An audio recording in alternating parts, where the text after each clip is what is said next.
हरे सर्वेभ्यो नमो नमः। कक्षा में उपस्थित सभी सदस्यों का आदर सहित अभिवादन एवं स्वागत भी। सभी सदस्य अपने अपने इष्ट देव का ध्यान करें। माता गायत्री के मंत्रों का एक बार उच्चारण अवश्य कर ले। साथ ही अपने प्रेरणा के स्रोत एवं अपने गुरुजनों को भी अंतर्मन से अभिवादन कर ले। हम लोगों के द्वारा प्रतिदिन नियमित रूप से प्रश्न कुंडली पर आधारित कक्षा आयोजित की जाती है। जैसा कि आज की कक्षा की विषय वस्तु आप लोग देख रहे हैं कि नौकरी में पदोन्नति या व्यवसाय में वृद्धि। यदि कोई व्यक्ति अपना दुकानदारी कर रहा है या किसी भी प्रकार का व्यवसाय कर रहा है तो उसमें मजबूती कब आएगी या मजबूती होने की संभावनाएं अभी है या नहीं है। व्यवसाय में मजबूती का मतलब होता है कि व्यवसाय में आय की वृद्धि होने की संभावनाएं कब बन रही है। कभी कभी ऐसा होता है कि व्यक्ति कुछ अपना दुकान तो कर रहा होता है, व्यवसाय चला रहा होता है, लेकिन उसके मन में होता है कि हम थोड़ा सा इसमें और इस प्रकार का कार्य और जोड़ लेते हैं। फलाना फलाना सामग्री तो हम रखते ही हैं, थोड़े से और इसमें हम दो चार प्रकार का सामग्री बढ़ा दें तो क्या आय बढ़ेगी। और यदि बढ़ाना चाहते हैं तो अभी बढ़ा ले या एक दो महीने के बाद बढ़ाए। यह प्रश्न अक्सर आते हैं हमारे यहाँ, आप लोगों के यहाँ भी आते होंगे। आते हैं नहीं आते हैं? आते हैं। तो फिर इस स्थिति में हम प्रश्न कुंडली से कैसे फलादेश करें। अक्सर हमारे पास में जितनी कुंडलियां आती है, हम लग्न कुंडली से बहुत कम ही कुंडलियों का फलादेश करते हैं। अधिकांशतः फलादेश हमारा प्रश्न कुंडली से भी ही होता है, क्योंकि प्रश्न कुंडली वर्तमान में चल रहे गोचर के आधार पर और व्यक्ति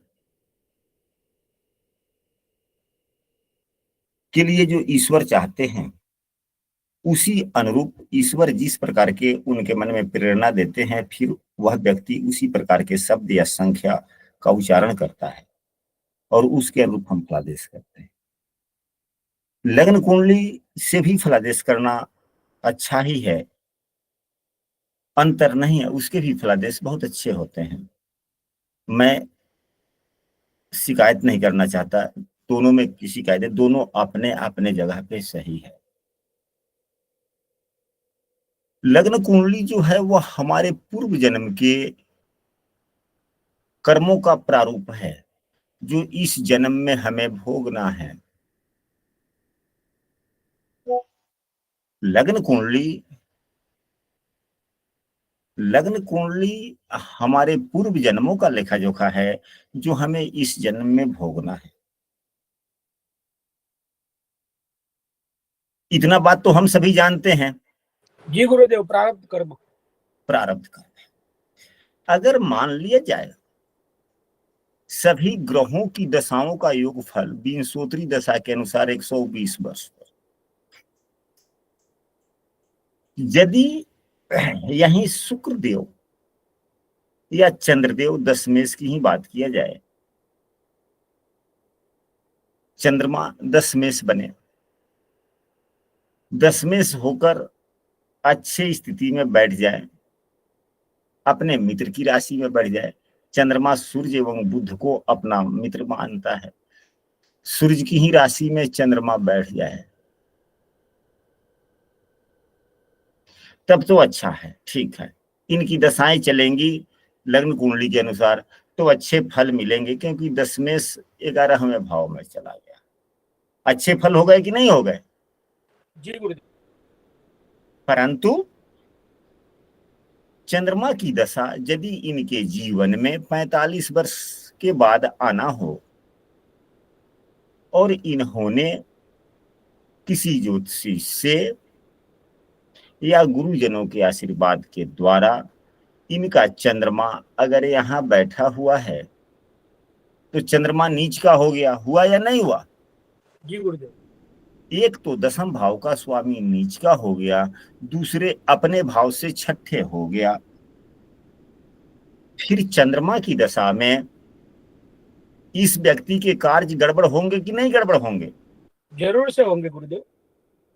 आप पूरे विश्वास के साथ कह सकते हैं? नहीं गुरुदेव, पूर्ण विश्वास नहीं है, पर छठे भाव से हम बोलते हैं रोग ऋण शत्रु तो शायद हो सकते हैं खराब। नहीं ना, हमारे कहने का मतलब यह है आप अपने शब्दों पर विश्वसनीयता लाइए। यहाँ पर हम लोग फलादेश नहीं कर रहे हैं, हम लोग एक दूसरे का ज्ञान का आदान प्रदान कर रहे हैं।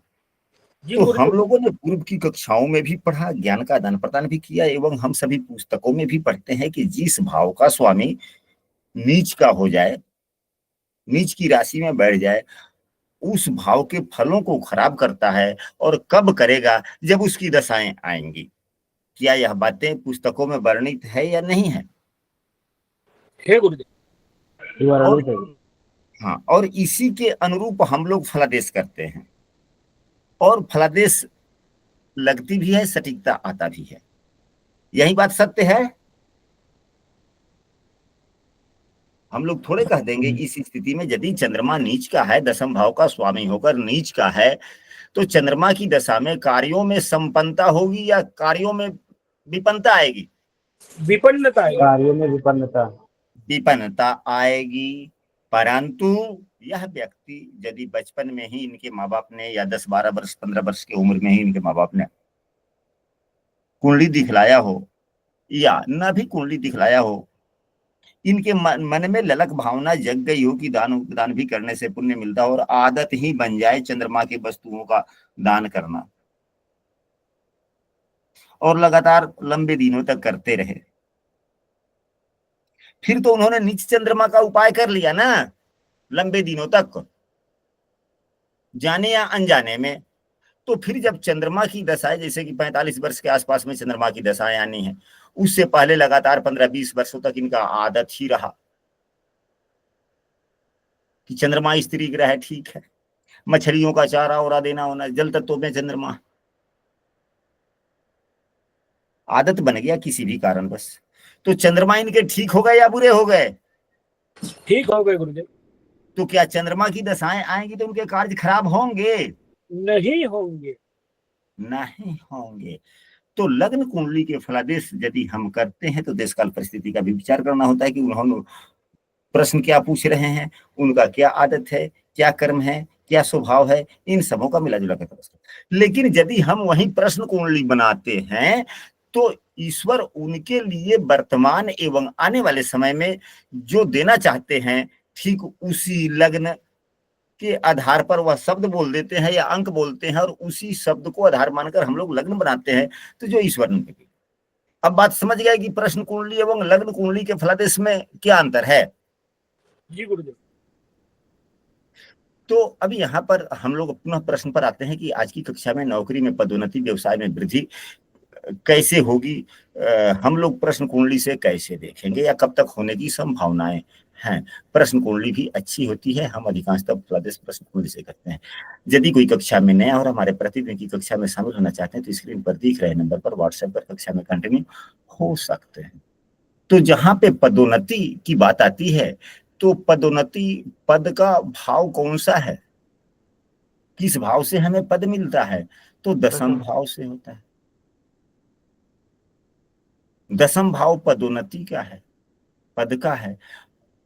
और उन्नति किसकी होती है? पद का भाव दसम, और उन्नति किसकी होती है? लग्न। लग्न की। लग्न की। स्पष्ट हो गया? तो यहां पर दो ही भाव का विचार करना चाहिए, दो ही भाव का विचार करना चाहिए। किसका? लग्न, लग्नेश, दसम, दसमेश, चार चीज हो गए। और भी ग्रहों की स्थितियां युतियां भी लाभकारी हो जाती है, उस पर भी हम लोग चर्चा करें। तो यदि दोनों भाव का स्वामी, अब सूत्र पर हम लोग चलते हैं, प्रथम सूत्र, यदि दोनों भाव के स्वामी अपने अपने भाव में हो, प्रश्न कुंडली बनाए और दोनों भाव का स्वामी अपने अपने भाव पर हो, अपने अपने भाव में स्थित हो, तो लाभ मिलता है। चाहे वह व्यवसाय से संबंधित अगर प्रश्न कर रहा है तो व्यवसाय में वृद्धि होगी, नौकरी में पदोन्नति की बात करता है तो पदोन्नति होने की संभावना। जो यह सूत्र इस कुंडली पर लागू नहीं हो रहा है, तो जो सूत्र की चर्चा करेंगे लागू नहीं होगा, हम लोग सीधा ऐसे निशान कर लेंगे, क्योंकि लागू ही नहीं हो रहा। यह सूत्र नहीं लगे, इसको हम लोग माइनस भी कर सकते हैं, इसको काट देते हैं। इसकी दूसरा सूत्र, लग्नेश एवं दशमेश की यदि युति हो या किसी भी प्रकार का संबंध हो, लग्नेश एवं दशमेश की युति हो या किसी भी प्रकार का संबंध हो, तो यहां पर लग्नेश तुला जो है, तुला राशि के स्वामी शुक्रदेव एवं दशमेश चंद्रमा, दोनों अलग अलग भावों में हैं, द्विद्वादश हैं। क्या संबंध बन रहा है? तो शुक्र का अंशात्मक मान 3 है, यानी कि प्रथम राशि में ही है, यानी कि कर्क राशि में। मीन राशि का नवमांश कर्क से शुरू होता है, तो शुक्रदेव कर्क राशि में है, यानी कि शुक्र का संबंध, यानी कि लग्नेश का संबंध दशम भाव से बना। क्या दशम भाव का संबंध लग्न से बन रहा है? तो यह लग्न को भी नहीं देख रहे हैं, इनकी दूसरी राशि को भी नहीं देख रहे हैं। अंशात्मक मान की बात की जाए तो चंद्रमा का अंशात्मक मान 10 है, इनको 10 से थोड़ा कम कर लीजिए, 9 ही मान लीजिए, या 10 से अधिक कर लीजिए, तो यानी कि नवमांश क्लियर करना होगा कि यह तीसरे नवमांश में कि चौथे। यदि यह 9 अंश है, तीसरे नवमांश में हुए, तो यहां पर 11 है, कुंभ राशि है, कुंभ राशि का तीसरा नवमांश, तो 10 में 9 से गुना करेंगे धनु आएगा, तो 10 में 90 और 3 93, 93 में 12 से भाग दे देंगे, 12 सत्ते 84 और 9 93, 12 सत्ते 84 9, धनु राशि हो गया, 9 नंबर की राशि। नवमांश में यह चंद्रमा देवगुरु बृहस्पति की राशि में। संबंध बना? नहीं बना। अगर यही चंद्रमा नवमांश में वृषभ या तुला राशि के होते तो संबंध बन सकता था, जो यहां पर नहीं बना, यह सूत्र भी नहीं लगा। और यदि युति होती है या परस्पर संबंध होता है तो उसमें सावधानी भी बरतनी है। यदि युति हो रहा है तो अच्छी बात है, सूत्र लगा पदोन्नति या व्यवसाय में वृद्धि। यदि संबंध बन रहा है तो भी देखें कि क्या क्या सावधानी बरतनी है। तो यह देखिए कि यदि युति हो रहा है तो कुंडली के 6ठे, 8वें, 12वें भाव में युति ना हो।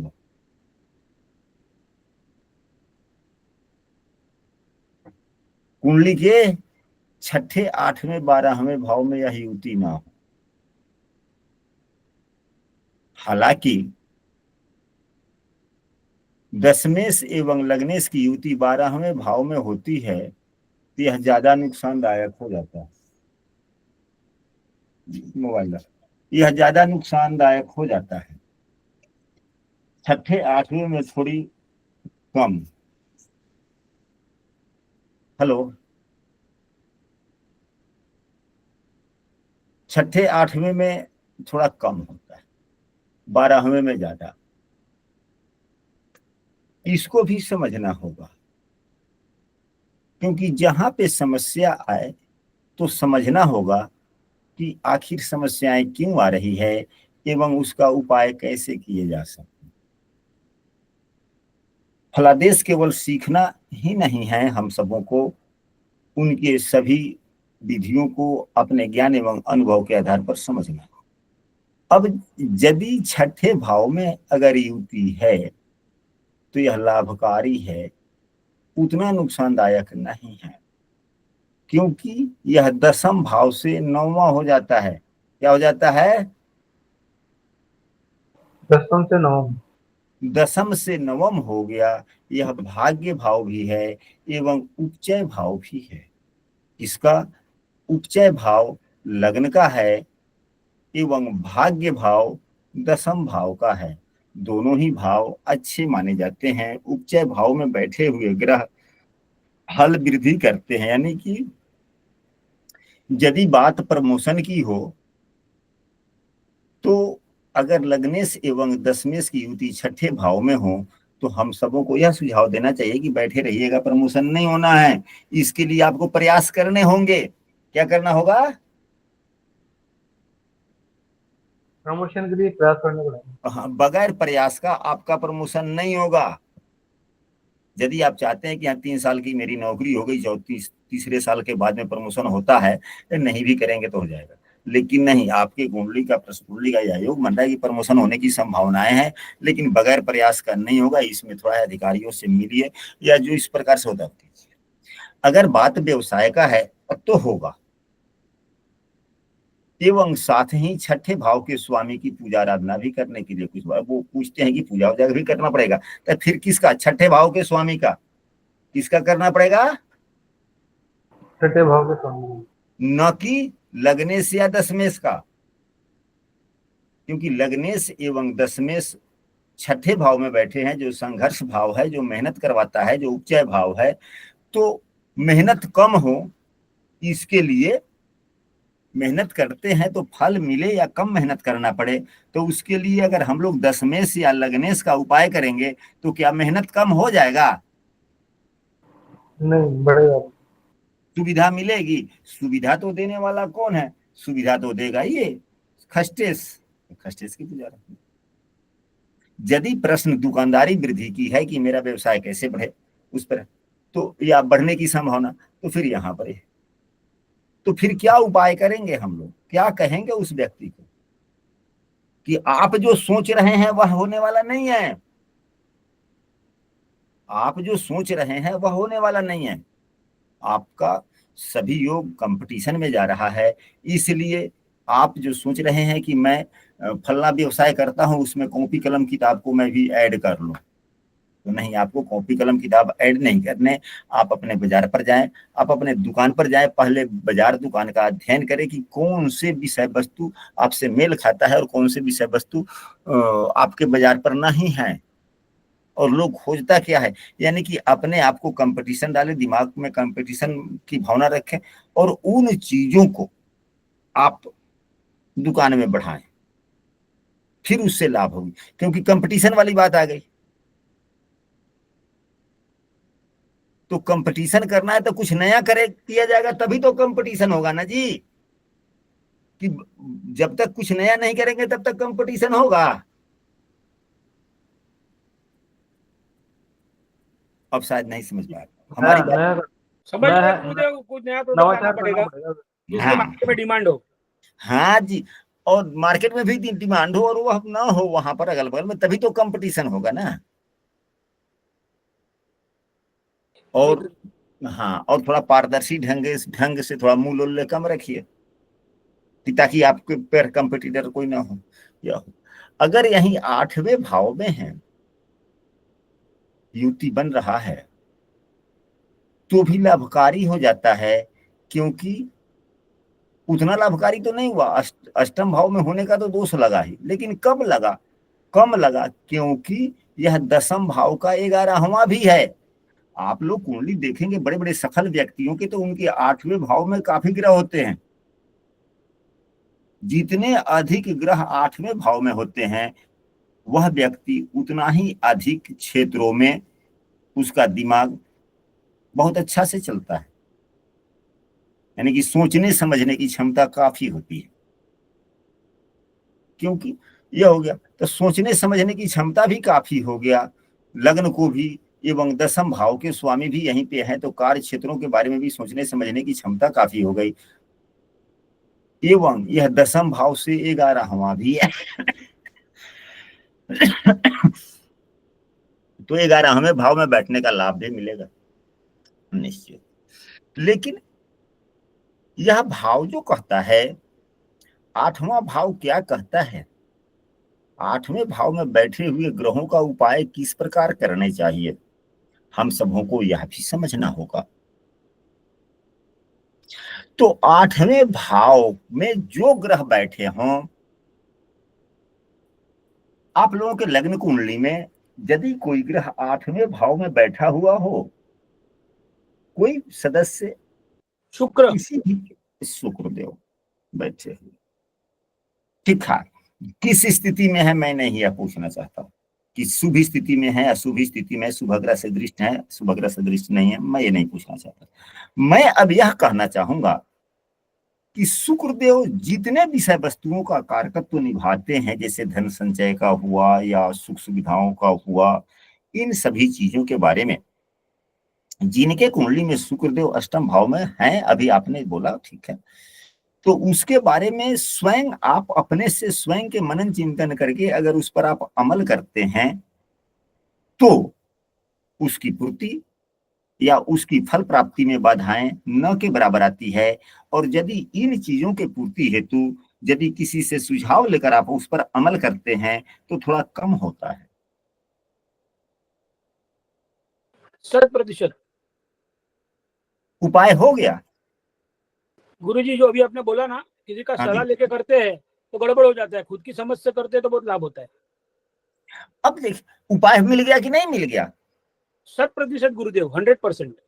तो कहने का मतलब कक्षा की तो यही बात होती है कि जब हम 5 व्यक्ति एक जगह एकत्रित होकर के आपस में चर्चा करते हैं, कोई ना कोई तो एक आगे चलता ही है और बाद बाकी हम जितने पीछे हो जाते हैं। तो ऐसी बातें कि पीछे हैं नहीं, हम सभी बराबर हैं, एक दूसरे से चर्चा से ज्ञान का आदान प्रदान करते हैं और आत्मबल भी बढ़ती है इससे। तो 8वां भाव आकस्मिक सोच का है।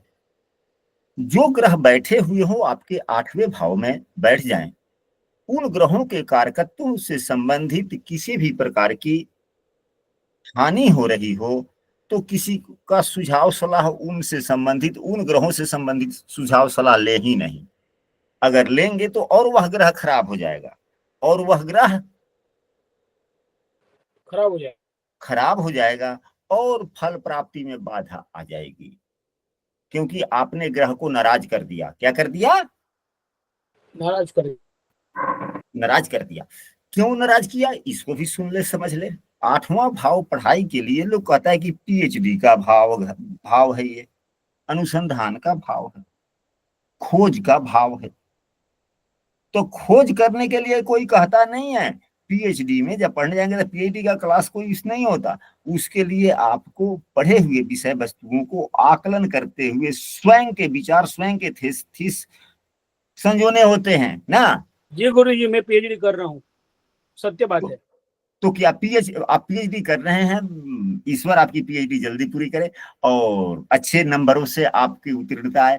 और यह कक्षा बहुत ही गौरवशाली बन गई आज की तारीख में, क्योंकि पीएचडी कर रहे सदस्य कक्षा में उपस्थित हैं, इसलिए कक्षा गौरवान्वित हो गया। हम सदैव आपको अपने कक्षा में आमंत्रित पूर्व में भी किए हैं, आज भी किए हैं, आगे भी करते रहेंगे। चलिए इसके बाद में कहने का मतलब है कि पीएचडी में अब एक वाक्य आप बोले, जिस प्रकार अन्य कक्षाओं में मैट्रिक हो, शास्त्री हो, उपशास्त्री हो, नर्सरी हो, 1 हो, 5 हो, कोई भी कक्षा, उसमें क्लास होता है, एक सिलेबस होती है, शिक्षकों के द्वारा, गुरुजनों के द्वारा एक निश्चित विषय वस्तु पढ़ाई जाती है रूटीन के अनुसार। क्या पीएचडी में पढ़ाया जाता है? नहीं गुरुदेव, इसमें थीसिस होती है और उसमें 700 पेज की थीसिस लिखी तो 70 पेज की सिंथेसिस लिखनी पड़ती है और वो अपना ही पूरा अनुभव और अनुमान होता है, उसमें किसी की हेल्प नहीं होती है। किसी की हेल्प नहीं। चलिए बस दैट्स ऑल। तो यहाँ पे अब ग्रहों का उपाय कैसे करेंगे 8वें भाव में? अब पहले विषय वस्तु पर हम लोग आते हैं, फिर आगे बढ़ेंगे। अभी हमने कहा कि 6ठे 8वें 12वें भाव में बैठे वगैरह खराब फल देते हैं, तो देंगे ही देंगे। 8वां भाव क्या है? पतन का है, मृत्यु का है, क्या है? नहीं है, दूर का भी है, फल दूर होता चला जाता है। लेकिन हम लोगों ने यह भी पढ़ा है कि जो ग्रह जिस माहौल में बैठा हो, उस माहौल को ग्रह को अगर प्रदान किया जाए तो ग्रह अच्छे फल देने लगते हैं।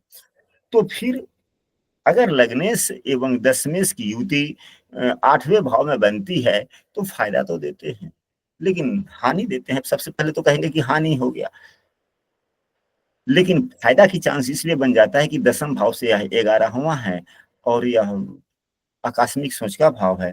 तो हम लोग क्या सुझाव देंगे? यह सुझाव देंगे, यदि दशमेश एवं लग्नेश यहाँ पर हैं तो हमें कहेंगे कि नहीं जी, आप किसी के कहने पर, क्या आपने जो यह उन्नति वाली प्रोन्नति वाली बात जो है वह किसी के कहने पर कर रहे हैं, पदोन्नति या आवेदन वगैरह देना चाहते हैं, या स्वयं का आपका विचार उपज है? तो यदि स्वयं का विचार उपज है तब तो कुछ ना कुछ लाभ दे जाएगा वो, या लाभ मिलने की संभावनाएं हैं। लेकिन यदि दूसरे को देख करके उन्होंने आवेदन दिया या इच्छा रखते हैं तब वह नुकसान हो गया, तब वह लाभ नहीं दे। नहीं देगा। अगर दुकानदारी की ही बात करें कि हाँ भाई दुकान में हम वृद्धि करना चाहते हैं, क्या करें या नहीं करें, तो सुझाव दे कि अभी नहीं है, छोड़ दें, महीने 2 महीने के बाद में करें। क्या किसी दूसरे आदमी के सुझाव पर कि हाँ भाई अभी समस्याएं चल रही है, तो क्या आपके कोई मित्र सुझाव दिए हैं कि आप थोड़ा सा दुकान में पूंजी बढ़ा दीजिए, तो हाँ हमारे मित्र ने, तब फिर मत कीजिए, छोड़ दीजिए, महीने 2 महीने के बाद में फिर आइएगा, पूछिएगा, मैं बतलाऊंगा। अगर वो कहते हैं कि हमारे स्वयं मन की सोच है, यह मेरे स्वयं मन की सोच है, तो क्या लाभ देगा फिर कि नहीं देगा? जी लाभ देगा, लाभ देगा गुरुदेव। अगर किसी के सुझाव के आधार पर अगर उसने अगर नौकरी में पदोन्नति या व्यवसाय में वृद्धि हेतु अगर विचार उन्होंने बनाया, तब फिर क्या होगा? नुकसान होगा गुरुदेव। अब बातें पूरी क्लियर हो गई? 100%। गुरुदेव, हाँ जी। मैंने ये देखा है, मतलब थोड़ा विषय अलग तो नहीं होगा शायद, पर मैं कहना चाहूंगा ऐसा व्यक्ति जिसका लग्नेश और दशमेश एटम होता है, वो किसी और के व्यवसाय या उसके लिए सलाह देना तो बहुत लाभकारी रहता है। मतलब लग्नेश एवं अष्टमेश, लग्नेश एवं दशमेश।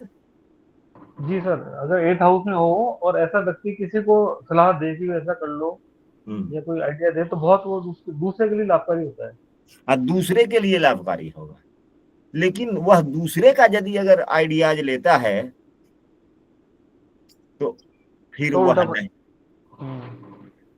और यह स्वयं आइडिया अपने दिमाग में खूब चिंतन मंथन करने के बाद में अपने आइडियाज को अगर वह अप्लाई करता है अपने जीवन में, तो अच्छा फल मिलता है।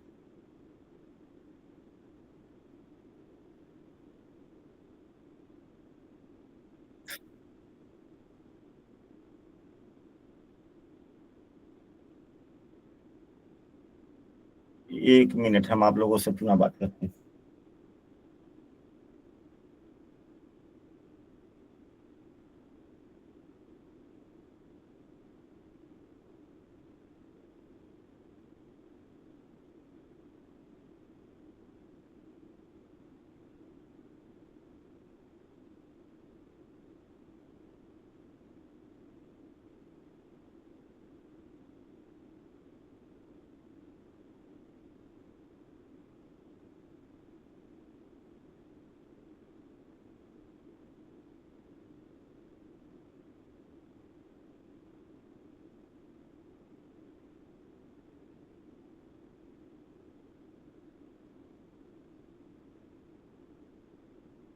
सवा 8 बजे खियाए हम,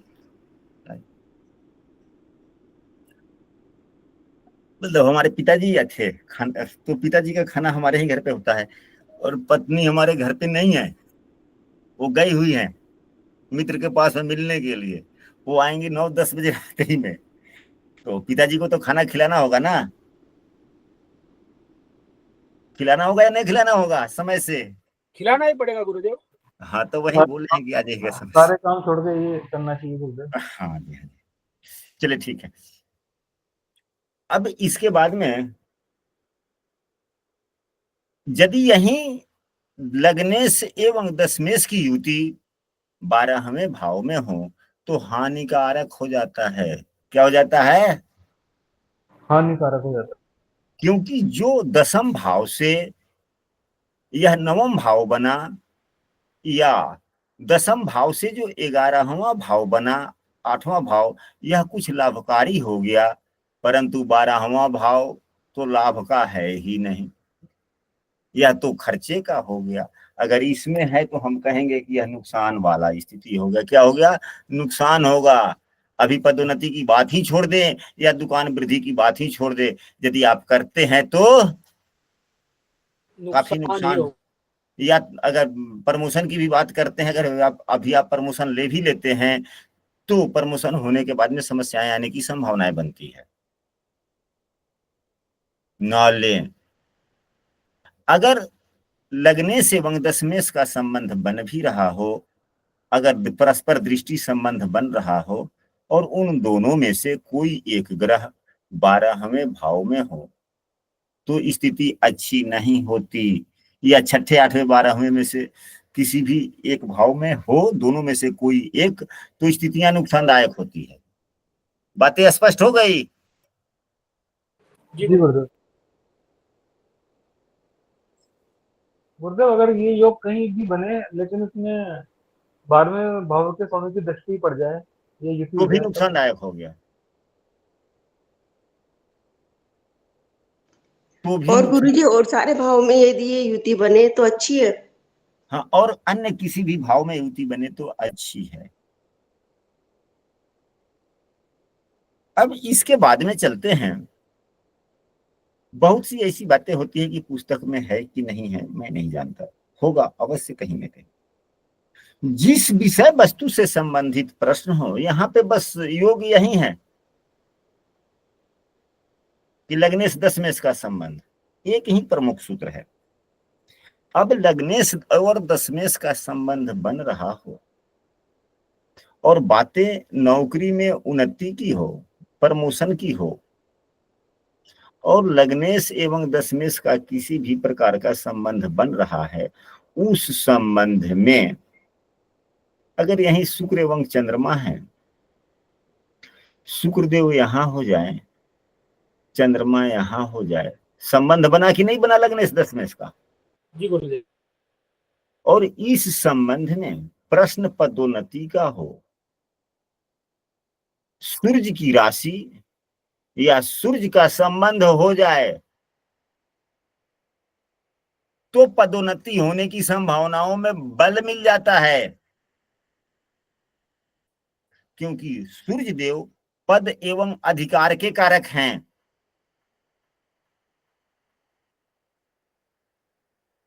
तो यहां पर इस कुंडली में 11वें भाव में सूर्य की ही राशि है, एवं चंद्रमा सूर्य से पंचम भाव में है, और शुक्र सूर्य से 11वें भाव में है। शुक्र भी सूर्य को मदद कर रहा है। सूर्य एवं नवम पंचम का संबंध सूर्य एवं चंद्रमा का भी है, यानी कि सूर्य का कहीं ना कहीं से हल्का फल्का सहयोग मिला या नहीं मिला? मिल जाएगा। साथ ही सूर्य मजबूत भी हो, तो सूर्य देव यहाँ उच्च राशि के हैं, मजबूत भी हो गए। मजबूत हो गए कि नहीं? बहुत मजबूत हो गए। तो लग्नेश एवं दशमेश का संबंध हो जाना और सूर्य का, मजबूत सूर्य का इन दोनों में से किसी से संबंध हो जाना, या सूर्य संबंध हो जाए, या सूर्य लग्न को देख ले, या सूर्य दशम भाव को देख ले, यानी कि इस परस्पर संबंध वाले ग्रहों में किसी को देख ले, या सूर्य दशम भाव या लग्न भाव को किसी भी प्रकार से देख ले, या संबंध बन रहा हो, शुक्र एवं चंद्रमा यानी कि लग्नेश दशमेश का संबंध बन रहा हो, और यहां नहीं दिख रहा हो, परंतु नवमांश कुंडली में समझ ले। अब नवमांश कुंडली का लग्न चाहे कोई भी हो, 5, 6, 7, 8, 9, 10, 11, 12, 1, 2, 3, 4, अब यहाँ पे चंद्रमा न हो, यहाँ पर शुक्र भी न हो,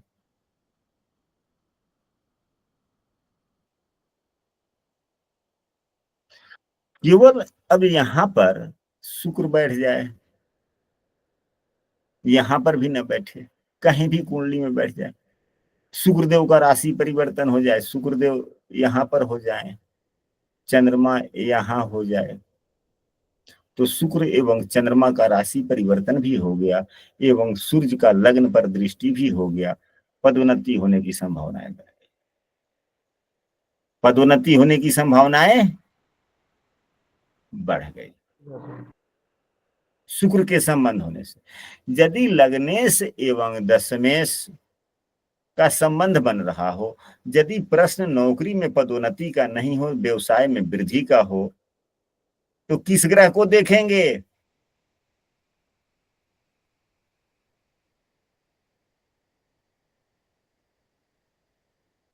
बुध। बुध एवं सप्तमेश को देखेंगे। कि लग्नेश दशमेश का संबंध हो या लग्नेश और एकादशेश का संबंध हो। लग्नेश का संबंध होना आवश्यक है, लग्नेश दशमेश का संबंध हो, बात व्यवसाय की हो, नौकरी में पदोन्नति की नहीं। पदोन्नति के लिए दशम भाव का संयोग होना आवश्यक है, दशम भाव के स्वामी का संयोग होना आवश्यक है, क्योंकि पद प्रतिष्ठा तो दशम भाव से ही देखा जाता है ना, कि कुंडली के किसी अन्य भाव से भी। दशम से। दशम से ही तो नौकरी की बात होता दशम से। अगर बात व्यवसाय की हो तो व्यवसाय से दूसरा कुछ नहीं, पद प्रतिष्ठा कुछ नहीं चाहिए, लाभ चाहिए। तो लग्नेश एवं दशमेश का संबंध बनता हो और उसमें बुध की राशि या बुध देव का सहयोग मिल जाए, यानी कि लग्नेश या दशमेश बुध के साथ हो या बुध से युक्त हो, दृष्ट हो, या बुध की राशि में इस दोनों में से कोई ग्रह हो, तो व्यवसाय में वृद्धि उस समय करना आवश्यक है, मतलब वृद्धि होने की संभावना हो जाती है। या सातवें भाव के स्वामी का उसमें संयोग हो जाए तो।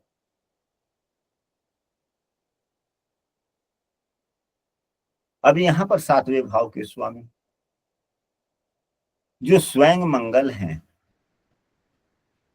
लग्न को देख रहे हैं, लग्न में भी बैठ गए, बात व्यवसाय की है, बात व्यवसाय में उन्नति की है, तो बुध एवं शुक्र की युति भी है।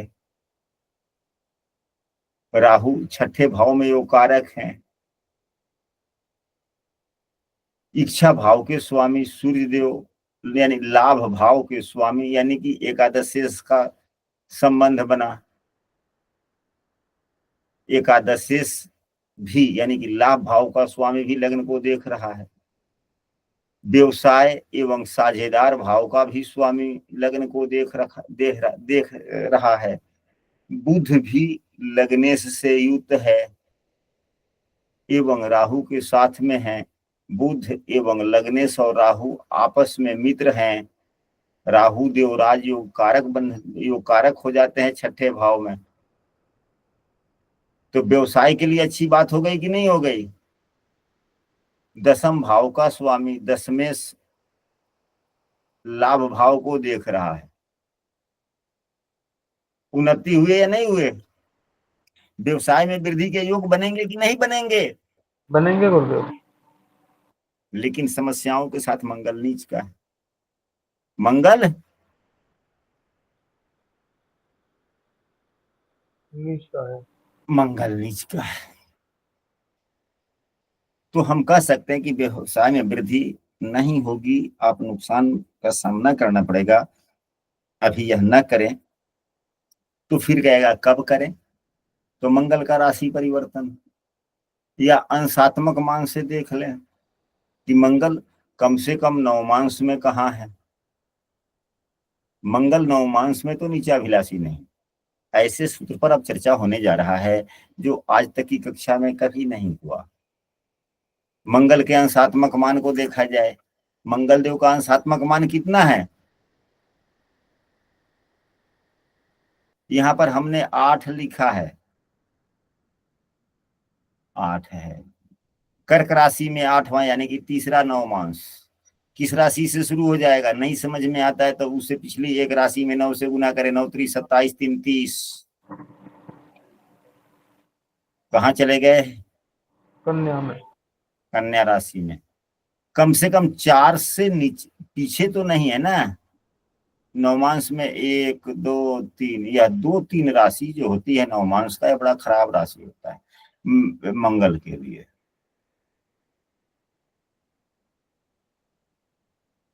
और यदि मंगल 6 से आगे है तो यह नीच से कुछ अलग हो गया ना। परम नीच में तो नहीं है,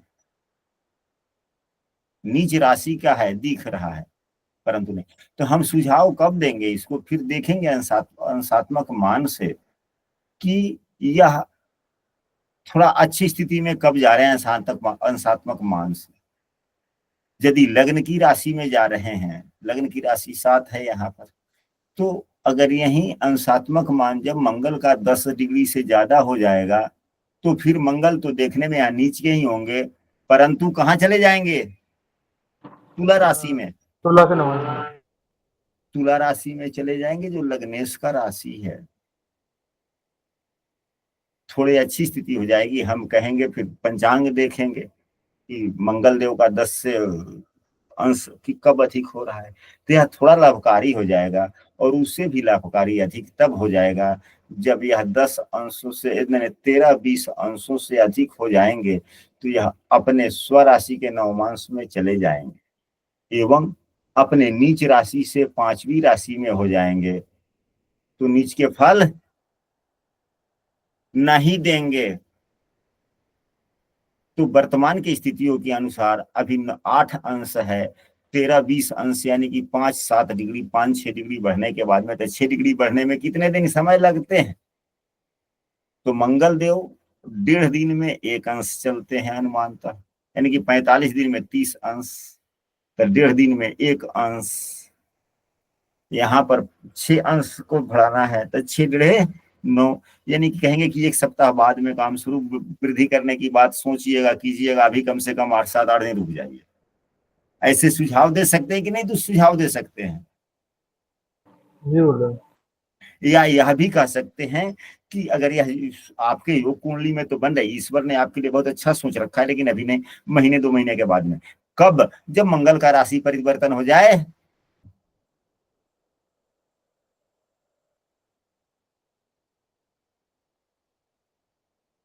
जब मंगल का राशि परिवर्तन हो जाए तब सर्वोत्तम होगा।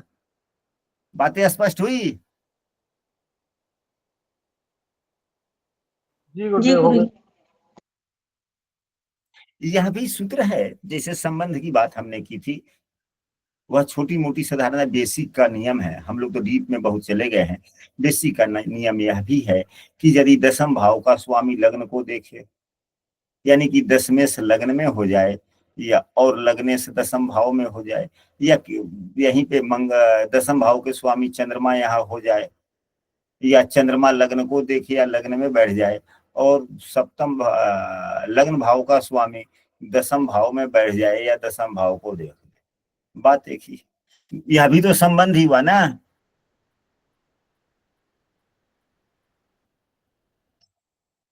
साथ में एक सूत्र हम लोग प्रतिदिन कहते हैं कि चंद्रमा को हम लोग उपयोग में नहीं लाते अध्ययन करते समय, परंतु यह विचार अवश्य करना है कि यदि जितने प्रकार के सूत्र का हम लोग उपयोग कर रहे हैं, उन सूत्रों में चंद्रमा का संबंध अगर हो जाता है तो सूत्र लाभकारी हो जाता है। जितने सूत्र लगते हो बनते हो, सभी सूत्र में चंद्रमा को लगाकर देखिए कि चंद्रमा का संबंध बन रहा है।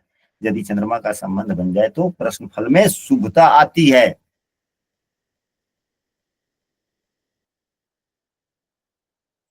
लग्न में शीर्षोदय राशि हो, लग्न में राशि हो, तो शीर्षोदय राशि कौन कौन होता है? मिथुन, सिंह, कन्या, तुला, वृश्चिक एवं कुंभ। कुंभ। यही शीर्षोदय राशि है ना। यदि लग्न में शीर्षोदय राशि हो तो फल प्राप्ति होने की संभावनाएं बनती है, पदोन्नति भी, व्यवसाय में उन्नति भी। अगर प्रश्न पूछा जा रहा है 10वें भाव में ही चंद्रमा बैठा हो, यदि उन्नति या पदोन्नति का प्रश्न हो, उन्नति या पदोन्नति, उन्नति व्यवसाय में या पदोन्नति नौकरी का प्रश्न हो, और 10वें भाव में चंद्रमा हो, 10वें भाव में चंद्रमा हो और शुभग्रह से युक्त या दृष्ट हो, तो निश्चित होने की संभावनाएं मिलती है। या चंद्रमा लग्न में ही हो और शुभग्रह से युक्त दृष्ट हो, या मित्र ग्रहों से शुभ युक्त दृष्ट हो, या 10 मेष से ही युक्त दृष्ट हो, या एकादश से युक्त दृष्ट हो। एकादश भी लाभ भाव है। लाभ यानी कि इच्छा पूर्ति का भाव है, मन में जो भी इच्छा है, चंद्रमा लग्न में ही है और इच्छा पूर्ति भाव के स्वामी से युक्त दृष्ट हो गया तो इच्छा पूर्ति होना स्वाभाविक सी बात है।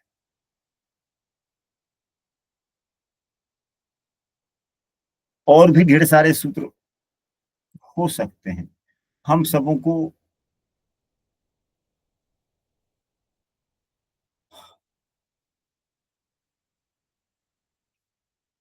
अवश्य पढ़ना चाहिए।